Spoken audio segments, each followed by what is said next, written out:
November 14th, 1191. Absolute darkness along the Judean desert swallows an impossible gamble. 8,000 crusaders march single file through moonless night, moving toward 30,000 sleeping Muslim warriors they cannot see. No torches, no talking.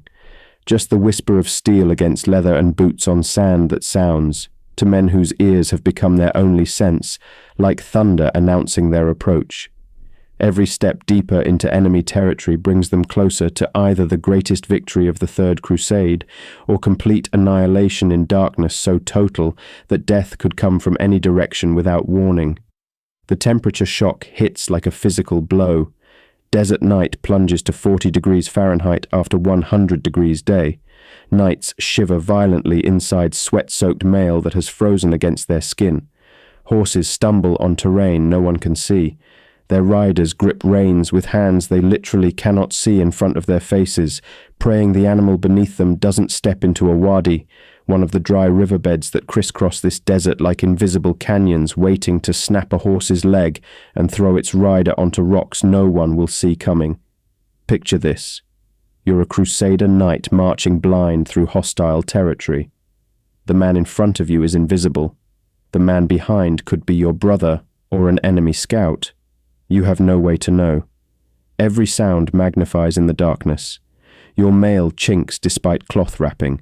Your horse's breathing sounds like a forge bellows. Somewhere ahead lies a camp with 30,000 Muslim warriors, and you're walking toward them in darkness so complete that medieval men believed demons walked freely in it. Richard the Lionheart's gamble defied every principle that had kept armies alive for 1,000 years. Marching 20 miles through unmapped hostile desert in total darkness to attack an enemy camp, 4 times your size, violated the 3 cardinal rules that every commander learned before leading his first patrol. Never fight blind, never attack at night, never commit your entire force when you cannot retreat.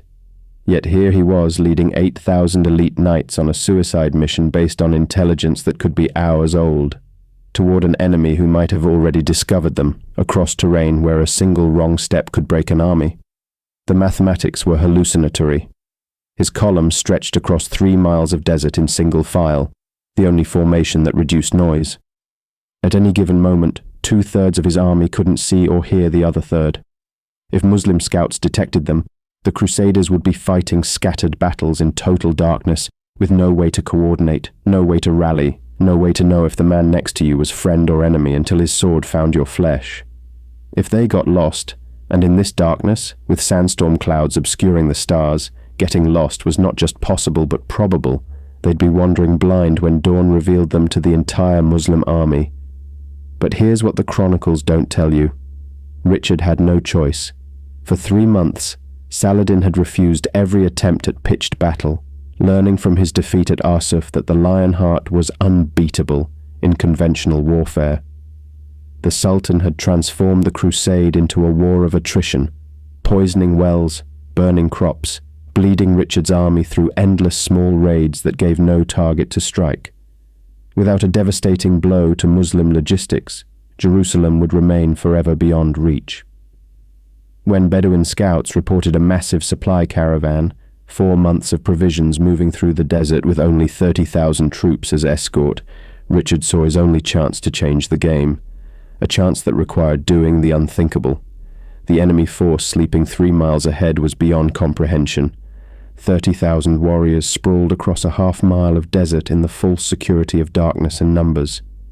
Saladin's supply train included grain enough to feed Jerusalem's garrison through winter, siege weapons capable of reducing crusader fortifications to rubble, and weapon stockpiles that would equip fresh troops arriving daily from Damascus and Cairo. The camp's defensive position seemed perfect. Supply wagons arranged as makeshift walls, thousands of horses picketed nearby to give warning of approach, 500 sentries walking a perimeter that any sane commander would consider impenetrable. The psychological torture had been building for 6 hours. Every crusader marching through that darkness fought his own private hell. Medieval men believed night belonged to demons and devils. Attacking in darkness felt unholy, like serving Satan rather than Christ. Knights prayed as they walked. If I die blind, Will God find my soul? Religious terror mixed with primal fear of the unseen. Every sound could be enemy scouts discovering them. Every moment of silence could mean Muslim forces moving into position to ambush the ambushers. The darkness was doing more damage than any enemy arrow could achieve. Men drifted apart in the blackness, formations dissolving because you cannot hold a line you cannot see. Horses stepped into hidden wadis, breaking legs, throwing riders who snapped necks on rocks they never saw. The wounded were left behind. No one could help what they couldn't see. Sound magnification turned every footstep into potential disaster. When one knight's sword scraped his scabbard, 8,000 men froze, certain they'd been discovered. The silence that followed lasted 30 seconds that felt like 30 minutes.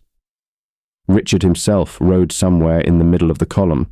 At least his officers assumed he did. No one could actually see the king. His royal banner, usually visible for miles, was wrapped and hidden.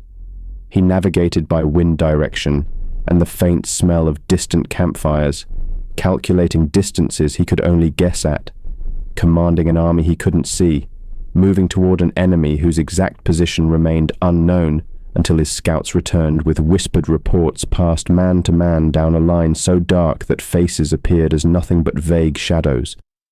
On the 5th hour of marching, everything changed. Scouts materialized from the darkness with whispered intelligence that made every man's blood freeze.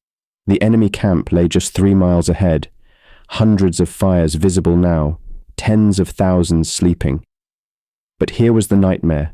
To reach striking distance, the crusaders would need to close 2 more miles in absolute silence, close enough to smell cooking fires, close enough to hear guards calling to each other in Arabic, close enough that a single cough, a single horse's whinny, a single piece of mail chinking too loudly could doom 8,000 men to slaughter in the darkness. The trap wasn't just ahead, it was everywhere. They were now too deep into enemy territory to retreat undetected. Muslim patrols roamed the desert behind them. Dawn would come in less than 3 hours. If they attacked too early, darkness would prevent them from identifying targets. If they attacked too late, morning light would reveal their pathetic numbers to an enemy that outnumbered them 4 to 1. If they attacked at all and failed to achieve complete surprise, they would die blind and alone in a darkness that would hide their massacre from history. Richard faced an impossible calculation. Abort the mission and attempt a 20-mile retreat through hostile territory with Muslim scouts who knew this desert far better than Christian knights. Certain detection, probable annihilation. Continue forward and attack 30,000 warriors in total darkness, where friend and foe would be indistinguishable, where his own men might kill each other as easily as enemies, where a single tactical mistake would be impossible to correct because no one could see to adapt. Possible success, probable annihilation. Either option meant likely death for most of his men, but only one option offered a chance, however microscopic, to win something. What happened next would prove that darkness could be the deadliest weapon in warfare, or the deadliest liability. In the invisible desert night, as 8,000 crusaders crept the final yards towards sleeping enemies, the difference between those two possibilities would be measured not in miles or hours, but in heartbeats and screams. The Bedouin scouts materialized from the twilight like ghosts, their robes still carrying desert dust as they pushed past Richard's guards into the command tent. November 13th, and the sun was bleeding red into the Mediterranean behind them. Their leader, a weathered man whose name Richard never learned, spoke in broken Latin punctuated by Arabic, but the intelligence was clear enough to stop every conversation in the tent. A supply caravan, massive, moving through the Judean desert toward Jerusalem, 30,000 troops as escort, 4 months of provisions, grain, weapons, siege equipment, everything Saladin needed to outlast the crusade through winter and beyond. The caravan would reach Jerusalem's walls in 3 days, maybe less. Richard didn't hesitate. Assemble the officers, we march at dusk. The silence that followed was the kind that precedes mutiny. His marshal, a grizzled veteran of 2 crusades, found his voice first. My lord, in total darkness, through hostile desert, this is suicide. Around the tent, Heads nodded. Even Richard's most loyal commanders looked at their king as if he'd been struck with sunstroke. "Precisely why they won't expect it," Richard said, already calculating distances and timing in his head. "They have 30,000. We'll take 8. Darkness makes us equal." The selection happened with brutal efficiency. Only elite knights.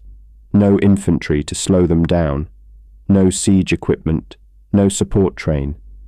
Every man chosen had survived Arsuf, knew what it meant to trust the man beside him when death was certain. Light armor for speed and mobility. Swords and short lances for close quarters work. No supply train because this wasn't a campaign, it was a raid, one way until dawn brought either victory or annihilation. In the armory, knights helped each other into gear with unusual silence. They looked at each other across flickering torchlight, calculating odds they all understood. Many wouldn't return. Attacking in darkness felt wrong in ways that went deeper than tactics. Medieval men believed night belonged to demons, fighting without seeing your enemy, without Christ's sun to illuminate righteousness. It felt unholy, like serving darkness rather than light. Richard found them there, wrapped in their doubts. "Christ rose in darkness," he said quietly. "Before dawn revealed his glory to the world, he conquered death in the black tomb. Tonight, we'll send his enemies to hell in it." The preparations consumed the remaining daylight. Armor wrapped in cloth to muffle the sound of mail against mail. Horses' hooves bound in leather strips that would wear through after 20 miles, but would keep them silent until then. Every man memorized the rally cry, Lionheart, the only way to identify friend from foe in absolute darkness. Every sword was sharpened, every prayer was spoken, every man wrote letters they hoped wouldn't be delivered. Richard had 6 hours of daylight to prepare for 6 hours of marching blind. As the sun finally died and true darkness came, 8,000 knights looked at each other one last time in the torchlight, knowing that sunrise would find them either victorious or dead. There was no third option. The night didn't offer one. The last light died as the column formed outside Jaffa's gates. 8,000 men stretched into single file because anything wider meant more noise, more chance of metal scraping metal. Silence was enforced on pain of death. The final glimpse of Jaffa's walls faded like a dream dissolving, and then there was nothing but night swallowing everything whole. The first hour was adjustment to the impossible. Eyes strained against darkness so complete it felt solid. Men held hands inches from their faces and saw nothing. The desert night offered no moon, no stars, just sandstorm clouds blocking everything. Temperature plunged 60 degrees. Sweat that had soaked through mail now froze against skin. Men shivered violently while trying to stay silent, teeth clenched against chattering. Navigation became guesswork, following prevailing wind, trusting the faint smell of distant campfires. Every footstep sounded like thunder. Every breath felt like screaming. By the second hour, the formation was dying. Men drifted apart because you cannot hold a line you cannot see. The knight in front became invisible 3 feet ahead. The one behind could be your brother, or an enemy scout, and terror whispered constantly, "Which is it?" The first casualty came without warning, a horse's hoof finding the edge of a wadi, that dry riverbed invisible in the blackness. The animal's leg snapped like a tree branch. The rider was thrown onto rocks he never saw coming. His neck broke on impact. The column flowed around the fallen man because nobody could see to help, and stopping meant dying together. The third hour brought crisis. Richard himself felt disorientation creeping in like poison. Stars that should have guided them remained hidden. Traditional navigation meant nothing in this void. The terrible realization hit him. I could be leading them in circles. Officers materialized in the darkness, their whispers desperate.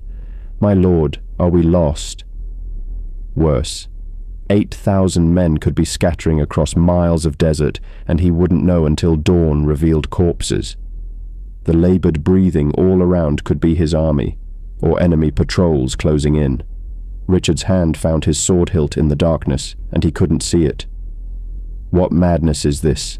I cannot even see my own sword. For 30 seconds he nearly ordered the halt, the retreat, the abandonment of this suicidal gamble. Then the wind shifted, carrying the faintest smell of smoke. Cook fires, the enemy camp, still miles distant but real, tangible, findable. Richard made his choice. Trust the darkness. It hides us as much as them. In absolute darkness, 8,000 men had become 8,000 isolated souls, each blind, each alone, each praying the unseen presence beside them was friend, not foe. But they were still moving forward, still hunting, still ghosts marching toward hell.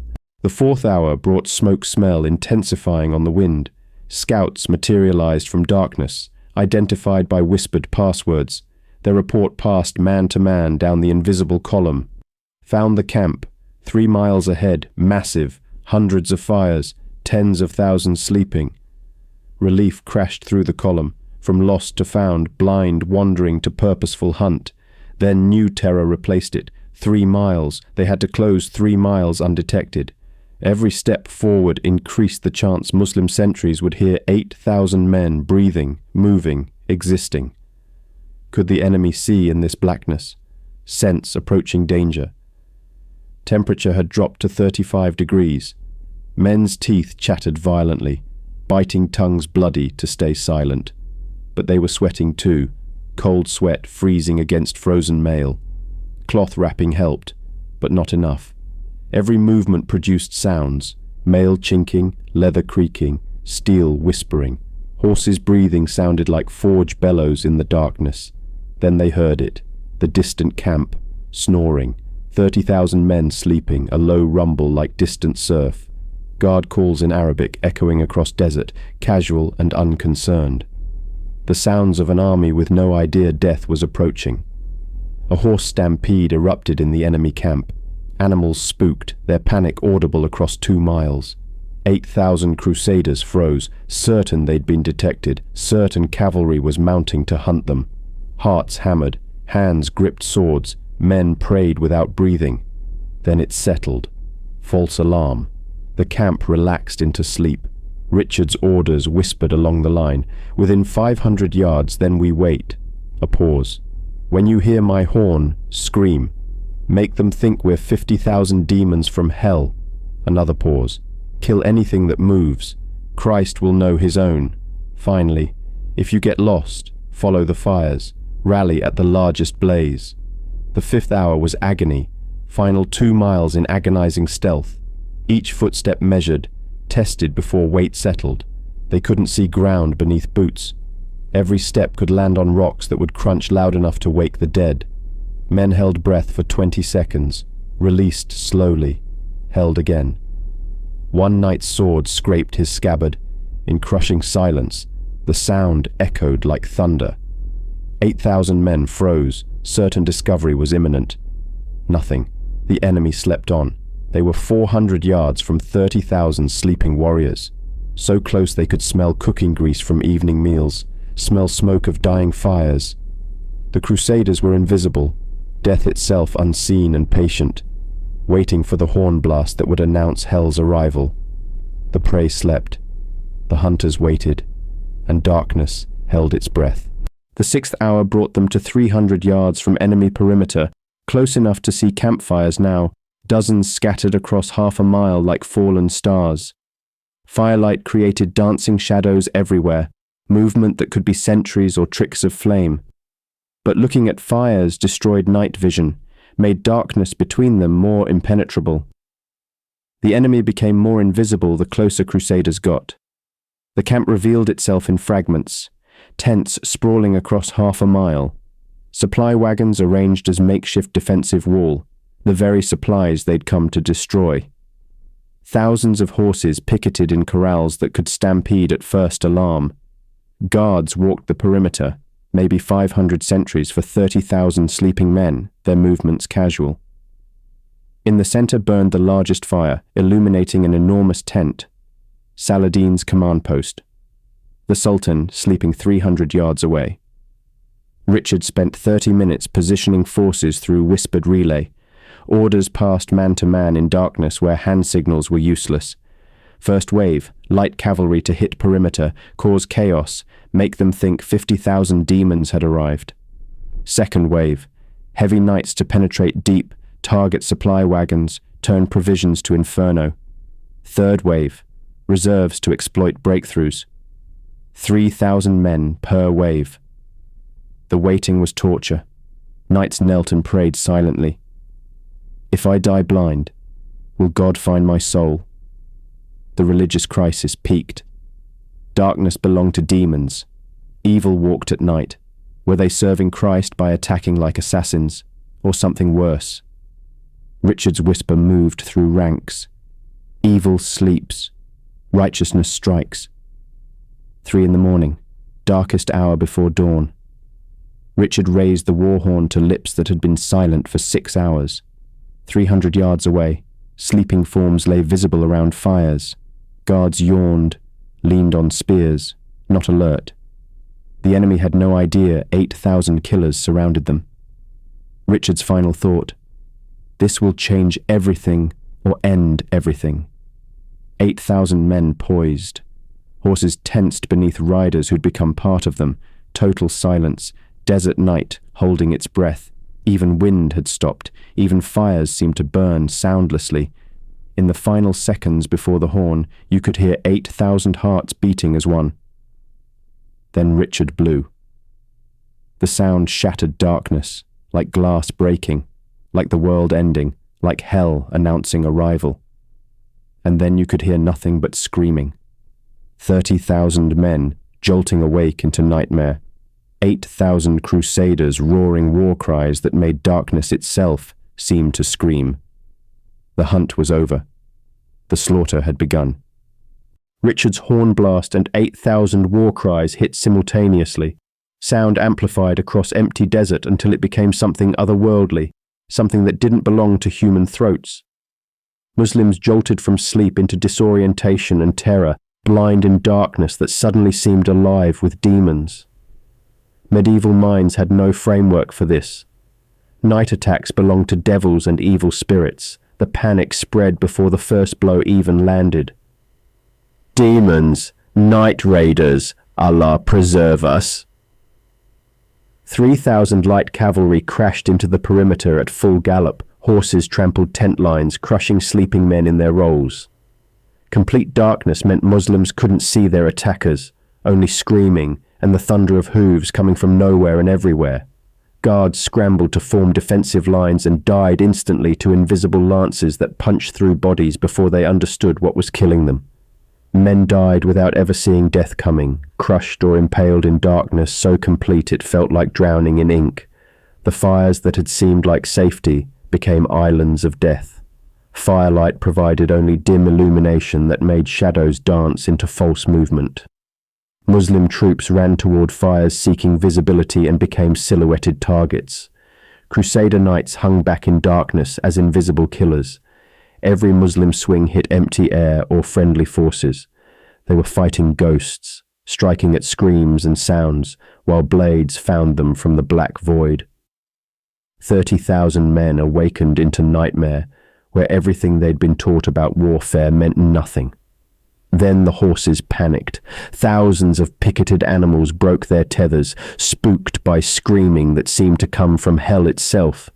They stampeded through camp, crushing fleeing soldiers beneath hooves. The confusion multiplied. Are those enemy cavalry or runaway horses? Nobody could tell. Dust clouds from the stampede obscured vision further, turning firelight into useless haze. The camp became chaos in its purest form, where every man fought alone against invisible death. Richard's second wave, 4,000 heavy knights, punched through the shattered perimeter like a mailed fist through parchment. They targeted the supply wagons in the camp center, the entire reason for this madness. Muslim defenders were blind, confused, leaderless. Saladin's commanders couldn't find their own units in darkness and chaos. Arabic calls for assembly drowned beneath Christian war cries that seemed to come from 50,000 throats instead of 8. Officers screamed orders nobody could hear or follow. Formations that should have held dissolved before they formed.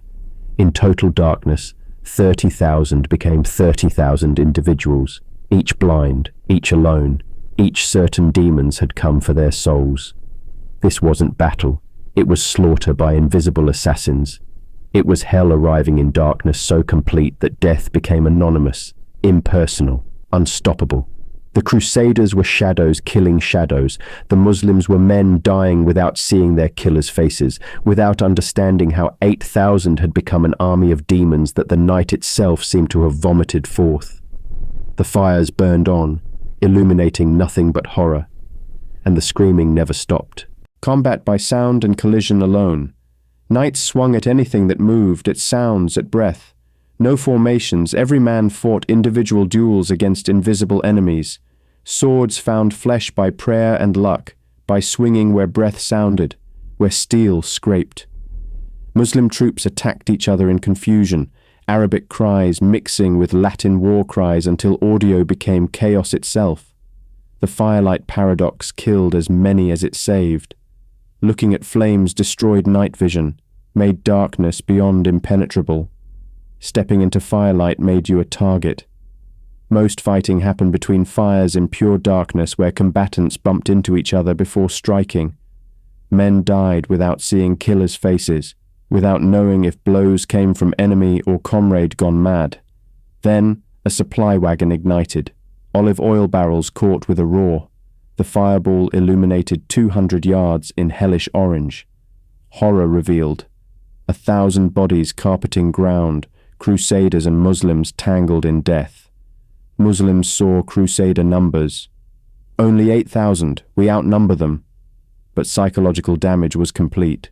Reforming order from chaos was impossible. Richard fought blind near command tent, sword impacting armor he couldn't identify. Enemy or ally? English curses nearby, his own men. Realization. We're killing each other. He screamed, "Rally cry, shout Lionheart." The word echoed like salvation. Lionheart! Knights roaring it, identifying friendlies in darkness. More wagons caught fire. Battlefield lit in sections, revealing Muslim collapse, thousands fleeing, formations shattered. Saladin's personal guard tried forming defensive square, but couldn't find the Sultan. They assumed the worst, dead or fled, and abandoned position. Psychological collapse rippled. Saladin has fallen, flee. Muslim forces broke entirely, running blind into darkness, pursued by crusaders hunting them like ghosts hunting ghosts, killing anything that ran, moved, breathed wrong. No mercy. This wasn't battle anymore. It was slaughter, butchery. 8,000 men turned demons by darkness that hid their humanity. Blood pooled unseen until boots slipped in it. Darkness made every man an assassin, every death a surprise. You didn't see the blade coming, didn't see who killed you.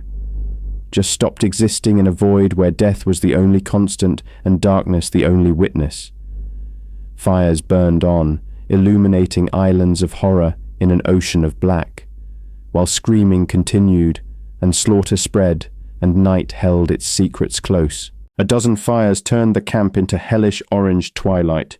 Each fire became an island of visibility in darkness, swirling melees where shadows 20 feet tall made judging numbers, distance, reality impossible.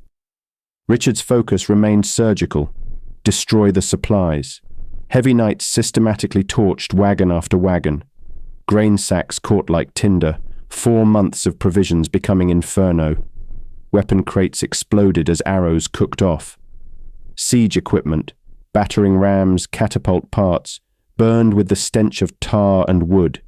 Everything Saladin needed turned to ash. At the northern perimeter, 500 Muslim infantry found themselves trapped between flames and crusader line. They attempted surrender, no quarter given. Anyone not screaming Lionheart died. The killing was methodical, like harvesting wheat. At the horse pickets, thousands of animals stampeded, mixing with combat, trampling both sides. Crusader knights used horses as cover, emerging to strike, vanishing back. At the command tent, chaos reigned. Saladin's headquarters, maps burning, officers shouting into darkness. The Sultan himself fought, surrounded by 50 Mamluk bodyguards. Richard caught a glimpse across flames, there, and charged with 20 knights. The Mamluks formed a defensive ring. Epic clash. English king versus Egyptian elite in firelight that stretched shadows into monsters. Richard's lance shattered. He drew his sword. For Christ and England. 3 Mamluks simultaneously. He killed 2. The third wounded his horse. The animal collapsed. Saladin stood 30 feet away. The crusade could end here, but Mamluks formed a wall. Save the Sultan. Withdraw. Richard watched Saladin escape into darkness. Muslim forces broke completely. 18,000 survivors fled. 12,000 dead, carpeted 2 square miles. Crusaders pursued in bloodlust, killing stragglers, wounded, anyone too slow. The hunt continued until exhaustion stopped it. The mathematics revealed themselves. Bodies everywhere, 12,000 Muslim dead. Crusader casualties, 300, most from friendly fire. The entire supply caravan captured or destroyed. Muslim survivors scattered across 10 square miles. Then the sky began to grey. 5 in the morning, dawn approaching. Richard realized, we must leave. Now. Officers protested. But we've won. The supplies. Look around, Richard said quietly. Look how many survived. 18,000 enemies regrouping as sun rose. 8,000 exhausted crusaders 20 miles from safety, surrounded, horses blown, men too tired to fight. They had won the most audacious victory in crusader history, and dawn was about to reveal it meant nothing. Perfect execution meeting strategic impossibility. Tactical genius confronting logistical reality. The burning supplies they'd killed 12,000 to capture would have to be destroyed, because they couldn't hold what they'd won. The fires burned on, and the sun kept rising. Sunrise at 5:30 illuminated the apocalypse. 12,000 corpses carpeted 2 square miles of desert. Fires still burned, sending a pillar of smoke visible for 50 miles, a beacon announcing what had happened here. The captured supplies sat in mountains, grain, weapons, equipment, everything they'd come for, everything they couldn't keep. The trap revealed itself in morning light. 18,000 surviving Muslim troops visible now on surrounding hills, forming defensive positions, blocking every retreat route. Richard's 8,000 stood exhausted in the camp center, wounded, horses blown, 20 miles from friendly territory, surrounded in open desert at dawn. The darkness that had hidden their numbers now betrayed them in sunlight. Richard calculated options with the cold precision of a man watching his brilliant plan crumble. Option 1, defend supplies against 18,000 with exhausted troops. Impossible. The supplies were too massive to defend. Would take 3 days to transport to Jaffa. No reinforcements available. The main army was days away. Option 2, destroy supplies and fight their way out. Waste the entire mission but survive to fight later. Option 3, hold until help came. But Muslim reinforcements were closer than Christian ones. Only one option made sense. Burn it, Richard ordered. Burn it all. Officers protested immediately. My lord, we paid for this in blood. And we'll pay more if we try to hold it. Burn everything we can't carry. Knights wept as they torched supplies. 4 months of provisions turned to ash. The irony was crushing, destroying what they'd killed 12,000 to capture. Grain that could have fed armies became smoke. Weapons that could have armed thousands became slag. The greatest raid in crusader history ending with them burning their own prize. The fighting withdrawal began at 6. Muslim forces pressed from all sides, harassing, probing, testing, running battle across 20 miles of desert. The rear guard, 1,000 knights, fought a desperate delaying action. Casualties mounted, another 200 dead in retreat, men who'd survived the night slaughter cut down by arrows and exhaustion in daylight. Horses collapsed from exhaustion. Knights fought on foot in desert heat that climbed past 100 degrees. By noon, crusaders reached Jaffa's walls. The final accounting was brutal: 500 dead, 800 wounded. They'd killed 12,000 enemies, the greatest casualty ratio in Crusade history. They'd captured nothing because every supply was destroyed. Strategic impact: delayed Muslim logistics 2 to 3 weeks. Ultimate result: Jerusalem still stood. Saladin still ruled. The crusade still stalled. Richard had proven that darkness could be a weapon, but dawn revealed that perfect audacity without perfect planning is just spectacular suicide in slow motion, tactical genius confronting strategic futility. The most daring stroke of the crusade won a battle, but not an inch of ground. They'd marched 20 miles in darkness, killed 12,000 in 45 minutes of hell, and burned everything they'd won because they couldn't hold it. The taste of victory had turned to ash, literally. The smoke from burning supplies visible for days, a monument to brilliant futility. Within days, Saladin's logistics disrupted but recovering. Muslim forces wary now, tripling guard at night, abandoning large camps. The psychological victory was real. Richard can strike anywhere, anytime. But strategic stalemate remained. Jerusalem stood no closer to falling.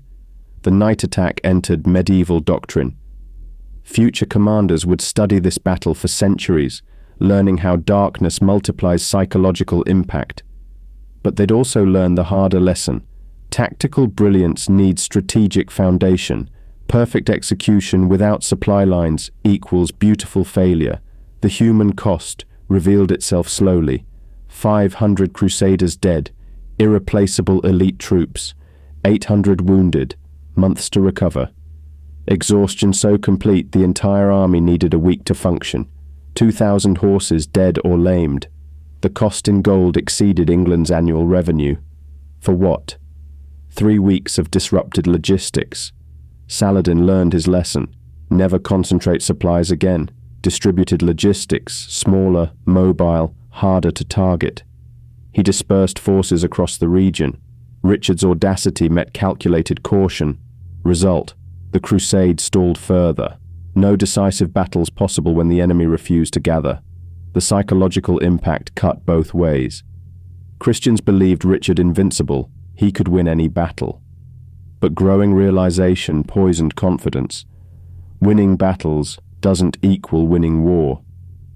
Knights questioned, what's the point if we can't hold what we take? Morale crisis born of spectacular victories that changed nothing. Muslims developed terror of night. The Lionheart can strike from darkness itself, but confidence grew. He cannot take Jerusalem with tricks. Strategic patience became doctrine. Wait for Richard to exhaust himself, which he was doing brilliantly. The cruel mathematics were inescapable. Richard could win 10 battles like this, kill 100,000 troops, still couldn't capture Jerusalem. Each victory consumed irreplaceable resources. Each audacious stroke left him weaker. The gambler winning every hand but losing the game. Night warfare became standard military doctrine. Special operations traced lineage to this raid. The principle endured. Surprise and audacity can overcome numbers, but also the cautionary tale. Tactics without strategy equal Pyrrhic victory. November 15th, 1191. Dawn revealed 12,000 Muslim dead and 8,000 exhausted crusaders surrounded in desert.